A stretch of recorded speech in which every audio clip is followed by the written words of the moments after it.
사부 보수의 품격. 자, 할 말을 한다. 나라 국정은 돌직구 정정브라더스 함께합니다. 정도원 의원님. 네, 안녕하세요. 예, 정태근 의원님. 예, 안녕하세요. 정태근입니다. 두 분 참 팬이 많이 늘었어요. 슬금슬금. 그래. 예, 그렇습니다. 슬금슬금. 아주 좋은 현상이에요. 자, 최경환 검찰 소환 불응. 네. 얘기 좀 해주시죠. 지난번에 국정원장들 이제 영장 발부될 때 이례적으로 이병기 전 원장은 체포부터 긴급 체포를 좀 이례적이잖아요. 예. 그때 그런 말이 돌았어요. 그분이 갑자기 심경이 이제 악화돼 가지고 이제 어떻게 무슨 사고 날 것 같다. 사고 날 것 같다. 그래서 이제 긴급 체포했다는 얘기가 있는데 이분은 지금 할복 자살한다 그러니까 되게 위험한 상황에 있는 거 아닌가. 그렇잖아요. 그래서 뭐 좀 농담 좀 남 불행에 대해서 이렇게 얘기하는 게 좀 뭐합니다만 그렇게 뭐 옛날에 쭉 이런 사건이 많았지만은 그래 나 받았어 이렇게 얘기한 사람은 한 번도 못 들어본 것 같아요.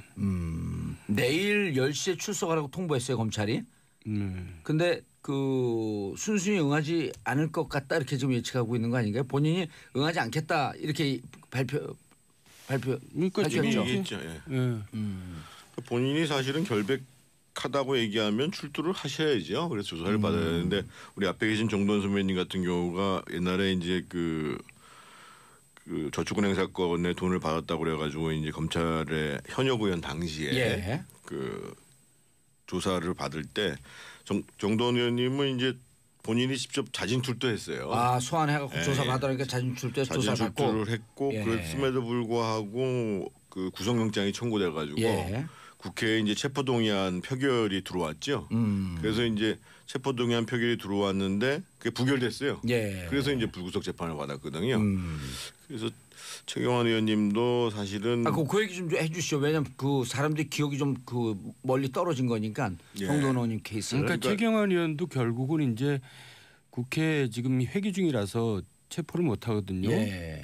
정법상. 그러니까 이제 그거 때문에 아마 버티는 것 같은데 근데 이제 표결을 할 경우에 결국 어떻게 될 것이냐 제가 볼 때는 좀 부정적이거든요. 이게 최경환 의원 같은 경우는 김무성 의원 표현에 의하면 박근혜 정권이기도 했지만 최경환 정권이기도 했다 이런 얘기까지 했어요. 그러니까 굉장히 위세를 부렸죠. 그리고 이제 진박 간별사로 나서가지고 이제 온 국민의 좀 밉상이 되기도 했는데 국회에서 뭐 버틴다고 표결에 나는 유리할 것 같지 않은데. 그 과정을 좀 설명해 주시죠.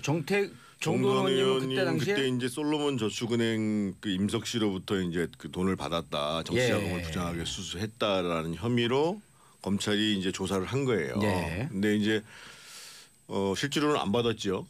안 받았으니까는 이제 떳떳하게 갔죠.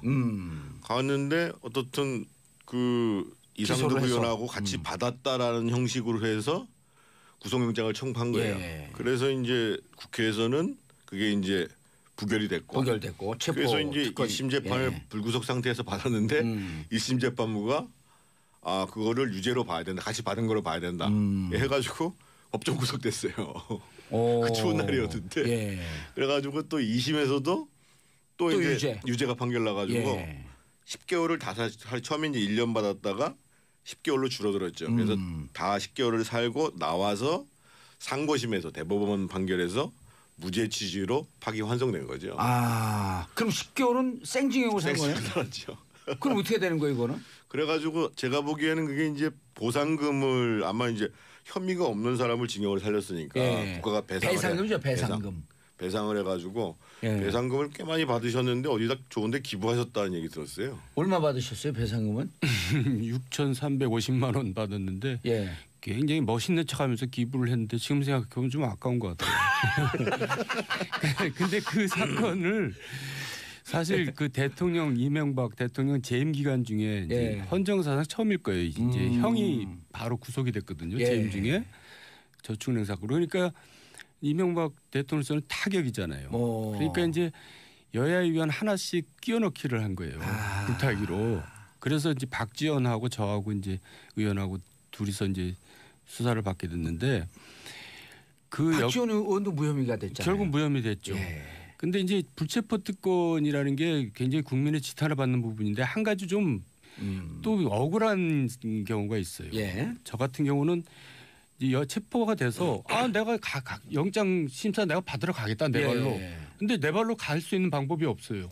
국회법상 국회에서 표결 처리를 해야지 갈 수가 있어요. 그러니까 의원들이 이 사람 문제 있다 해줘야지 가는 거예요. 내가 안 가겠다 그런 게 아니라 나 가겠다 그런데도 의원들이 이 사람 보내야 된다라고 동의를 해줘야지만 구속이 되는 상황. 독특하네요 그게. 그게 모순이에요. 그러니까 사람들이 잘 모르는데 그러니까 안 가려는 사람한테는 이게 이제 방패막이 되지만 가겠다는 사람한테는 굉장히 억울한 일이 돼버려요. 동정들한테 표결을 구해야지만 된다는. 그러니까 이제 그 사정을 알고 그때 72대 197로 부결을 시켰죠. 그런 경우도 상당히 있습니다. 조사 받은 거 보고 무죄 나온 거 보면 이제 그거는 사필 규정인데 그럼 최경환 의원 같은 경우는 그 코스대로 하면 가야 되는 거 아니에요? 무죄라고 한다면 본인이. 지금은 뭐 검찰 입장에서 보면 체포동의안을 국회에다 제출할 수밖에 없죠. 그러니까 이제 불체포 특권이라는 것을 좀 역사적으로 이해할 필요가 있는데요. 그러니까 이제 이게 영국에서부터 시작했습니다. 1600년대에 시작됐으니까. 왜냐하면 이제 왕이 의원들이 왕에 대해서 비판을 하면 회의하다가 그냥 잡아들이면 그러면 이제 국회가 진행이 안 될 거 아니겠어요. 그래서 이제 미국 헌법, 뭐 영국 헌법 말할 것도 미국 다 이제 헌법에 규정되어 있는 겁니다. 이게. 그러니까 그래서 일부에서는 시민들이 잘못 알고 있어서 국회의원 불체포 특권 폐지해야 되는 거 아니냐 이렇게 얘기하는데 그러려면 헌법 개정해야 됩니다. 우리도 헌법 44조에 보면 기본적으로 회기 중에는 체포하려면 동의를 받아야 된다. 체포 못한다 이렇게 하고 회기 전에 체포했는데 국회에서 석방 요구를 하면 석방시켜야 된다. 이게 이제 헌법에 규정되어 있는 내용입니다. 근데 그럼 구속영장을 청구했고 구속영장이 발부가 되려면 체포 동의서가 넘어와야 되는 거예요? 국회로? 회기 중에는.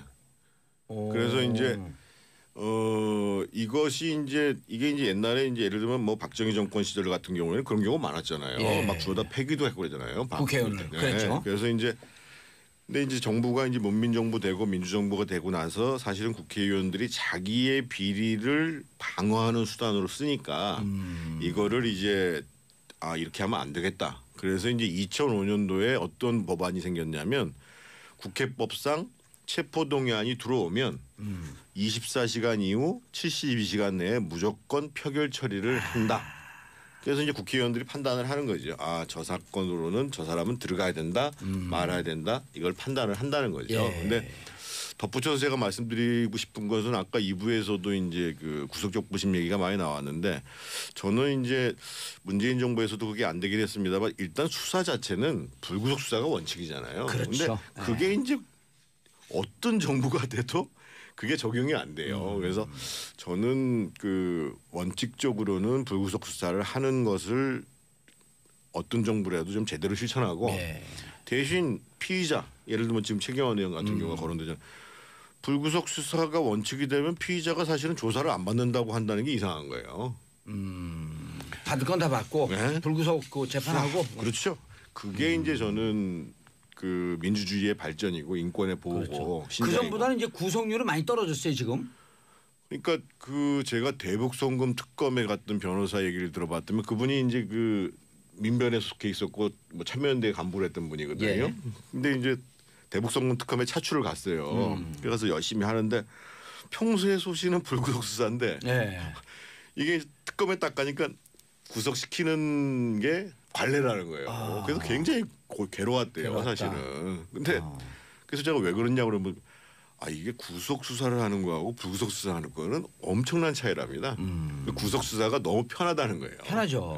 그래서 이걸 관행한다는 잘 거예요. 불고 일단 구속돼 있으니까. 근데 이제 최경환 의원의 경우는 그 자기가 수사에 응하지 않는 이유로 공정한 수사가 담보되지 않았다 이렇게 얘기하는데 좀 납득하기 힘든 제 이유인데요. 왜냐하면 중앙진공이라고 중소기업공단 진흥공단 이제 보호자진을 이제 그 강제로 이제 청탁해서 이제 취업시킨 사례가 있어가지고 중진공 이사장이 지금 구속돼서 재판받고 있거든요.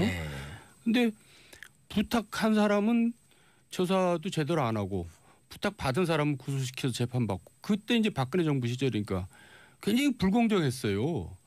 그러니까 본인한테는 굉장히 그 불공정한 우리가 볼 때는 불공정한 사례였는데 그때는 뭐 아무 얘기 없다가 지금 와서 이제 공정한 수사가 담보 안 된다 이렇게 얘기하는 거는 좀 일반 사람들이 납득하기 좀 힘들어요. 그럼 이제 앞으로 절차는 어떻게 됩니까? 그 체포동의서를 국회에 보내야 되나요? 그럼요.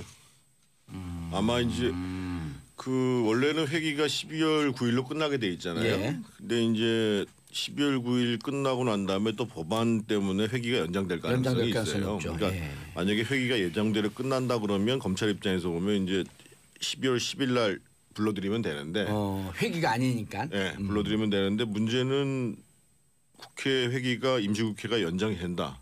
그러면은 기본적으로 검찰 입장에서는 이제 체포동의안 요구해야 되죠. 요구해야 되고. 근데 제가 볼 때는 표결을 하든 나중에 이제 회기가 끝나서 뭐 영장이 발부되든 예. 시간 문제인데 본인이 지금 굉장히 무서워서 지금 피하는 것 같은 느낌이 들어요. 그런 것 같아요. 네, 하루라도 좀 미뤄볼까 하는 저는 그 국회에 가서 표결이 부결나기가 어려운 게요. 예. 그 최경환 의원 때문에 공천 때 피해본 사람들이 많잖아요. 자유한국당 지금 자유한국당에 예를 들면 그 당시에 뭐 그 대구에서 2016년 뭐 말도 안 되는 거죠. 공천해가지고 그래서 그때 이제 최경환 의원이 진박 감별을 했단 말이에요. 예. 그래가지고 진박이 아닌 사람은 공천을 배제해서 이 사람들이 무소속으로 출마해서 당선되고 막 이러잖아요. 그리고 다시 복당을 했잖아요. 그래서 아마 최경환 의원 입장에서 봤을 때는 이게 버티기가 만만치 않겠구나라는 생각을 하니까 일단 시간을 좀 벌자 이렇게 얘기를 하는 거고 홍준표 대표도 자기가 출석하지 말라는 얘기 하지 않았다. 당에서 그런 얘기 한 적 없다. 그리고 이미 또 당을 나가라고 그랬었잖아요. 그거는 그렇게 얘기를 했는데 어떻든 지금 이제 당에서는 지금 이제 특검의 이 특활비에 대해서 특검을 추진한다고 얘기를 하는데 그 문제하고 이 최경환 의원 거는 좀 별개로 본다는 거죠. 그래서 그러니까 자유한국당이 아예 특수활동비, 국정특수활동비와 국정조사 특검을 하자라고 했는데 요거는 최경환 구하기로 나선 건 아니다. 아니다라는 거죠. 예. 특검 추진 현실성은 있나요? 현실성보다도 저는 그러니까 법무부에서 검찰에 줄 돈을 이제 띄어서 쓰고 이제 있었던 거거든요. 25억에 30억 정도. 그것도 사실 그 법적으로 문제가 있죠. 그거를 이제 공적으로 썼으면 모르는데 거의 사적으로 썼거든요. 지난번에 그 서울중앙지검장하고 법무검찰국장하고 이제 검사들하고 술 먹을 때 서로 봉투를 주고받은 게 특활비거든요. 그 봉투를 무슨 공적에 쓰라고 준 게 아니라 용돈식으로 쓰라고 준 거거든요. 그랬으면 그것도 문제가 있는 거죠. 알겠습니다. 9344님 저 64세인데요. 과연 우리나라 보수에도 품격이 있는지 의문이 갑니다. 그러나 정두원, 정태근 두 분이 있으니 믿어볼랍니다. 64세면은 54년생쯤 되잖아요. 55년생쯤. 그러면 두 분 같이 또 훌륭한 분들도 계신데 믿어봐야죠. 자, 국민의당 내용 들여다보겠습니다. 안철수 당 떠나라. 유성엽 의원하고 계속 우당탕탕해요. 유성엽 의원이 이제 대변을 하고 있는 거죠. 민주당에서 이제 반안파의 대변인격을 하는 건데 어쨌든 지금 국민의당은 이제 가장 정당 중에서 지지율이 낮은 당이 돼버렸거든요. 기록을 깨뜨리고 지난주에 4.4% 망한 거죠. 그러니까 망했으니까 이제 어떻게든지 살아보려고 이제 몸부림치는 과정에서 통합 얘기가 나온 건데 그거 말고는 사실 방법이 없죠. 근데 이제 호남 의원들은 이제 그렇게 되면은 자기네들이 이제 다음 재선이 불가능해지니까 반발하는 거고. 그래서 결국은 일부 이탈하고 나머지 남아서 이제 통합을 하지 않을까 그렇게 보는 거죠. 정태근 의원님, 이 국민의당 내분을 보면은 답이 안 보여요? 답이 왜 안 보여요? 답이 보여요? 제가 보기에는 지방선거 전에 쪼개질 것 같은데요. 쪼개진다. 그러니까 지금 이분들이 뭐 나가고 안 나가고 문제보다도 이분들이 이제 예를 들면 안철수 대표는 중도 보수 통합 빅텐트를 얘기를 하고 예를 들면 정동영 의원이나 무슨 청정배 의원 같은 분들은 보면 평화개혁연대 이렇게 얘기하잖아요. 그런데 실제로 보면 안철수를 중심으로 하는 사람 뭐 최명길 의원 이런 분들은 이분들은 심리적으로 반민주당이고 예를 들면 박지원, 정동영, 천정배 이분들은 심리적 민주당이에요. 기본적으로. 유성엽 의원도. 그러니까 완전히 이제 한 지붕의 두 가족인 거죠. 그래서 이제 살 길을 다르게 보고 있잖아요. 다르게 보고 있는데 저 사람들이 나가야지. 내가 먼저 나갈 수 없지. 이걸 가지고 지금 이제 명분 쌓기용을 하고 있는 거죠. 그러면 결국은 살라고 하는 사람들 입장에서 보면 예를 들면 안철수 대표 같은 경우는 실제로 여론조사를 보더라도 바른정당이랑 통합하면 지방선거에서 2당으로 갈 수 있는데 라고 생각하면 그 길로 가야죠. 그리고 오히려 다음번 총선을 내다보면서 지방선거를 내다보면서 민주당 쪽이랑 가까워지는 게 당선 가능성이 높다. 그럼 글로 가야죠. 근데 다만 저는 제가 지난번에도 강조했습니다만 이게 이제 그 겉으로 명분이 아니라 좀 정치답게 진행됐으면 좋겠다는 거죠.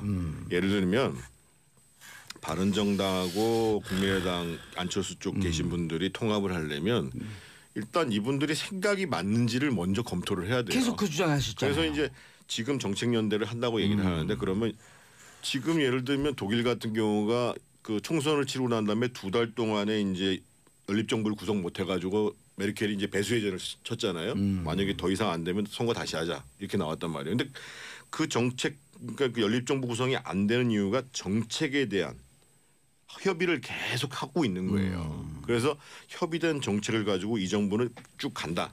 이렇게 되는 건데 그래서 저는 이번에 바른정당하고 국민의당이 통합하려면 정말 그 정도 치열하게 우리가 앞으로 합치면 이런 정책을 추진할 것이다라는 것들을 합의를 하고 반대하시는 분들도 그냥 막연하게 무슨 뭐 중도 통합이 잘못됐다 이렇게 얘기하지 마시고 중도보수 통합이 저쪽이 어떠한 부분에 있어서 도저히 우리랑 합칠 수 없는 사람들이다라는 그런 구체적인 내용을 가지고 반대를 해야 된다는 거예요. 그래야 정치가 발전한다는 겁니다.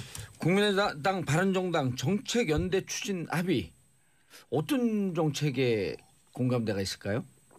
뭐 총선 때 대선 때 또 자기네들이 내놓은 공약들이 있으니까 그거 이제 공통 부분을 추려내면 얼마든지 나올 수가 있는데 이제 그런 건 다 그냥 내세우는 명분이고 실제로 이제 다음 선거 때 살아남으려면 어떻게 해야 되느냐 그게 중요한 거지. 지방선거에 관심들은 있을까요? 국회의원들이 당연하죠. 자기 선거하고 뭐 밀접하게 연관돼 있으니까. 근데 지금 바른당이나 국민의당은 지방선거 후보자를 구하지 못하고 있거든요. 지금 누가 그 당으로 나오려고 하지 않으니까 그래서 이제 그러면 자기 선거 때 이제 막막해지잖아요.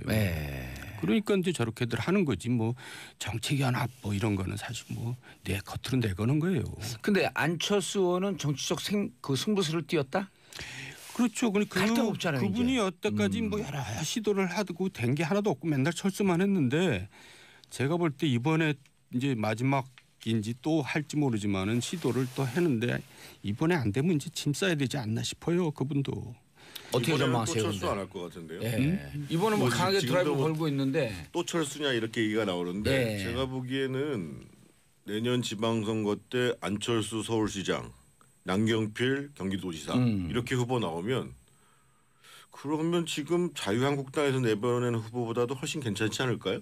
그리고 특히나 이제 지금 이제 지금은 이 민주당에 대한 지지도가 높지만 어떻든 민주당 그러니까 바른정당이나 자유한국당이나 국민의당이 좋아서가 아니라 뭔가 문재인 정부에 대해서 나는 경고의 투표를 해야겠다라는 분들이 상당히 또 존재한단 말이에요. 근데 그 표가 지금 봐서는 제가 보기에 자유한국당으로 가기 어려울 것 같아요. 그 남경필 지사는 자유한국당으로 가지 않을까요? 홍준표 대표가 오지 말라고 그랬잖아요. 배신자는 다시 경기도지사 뽑으면 안 된다. 그래서 어젠가 무슨 그 경기도당에 있는 사람들 등반 대회에서 공개적으로 오지 마라. 우리는 더 이상 우리는 배신자인 아닌 경기지사를 내겠다 이렇게 얘기를 했죠. 그래서 남경필 지사는 아마 갈 의사도 없고 갈 곳도 없죠.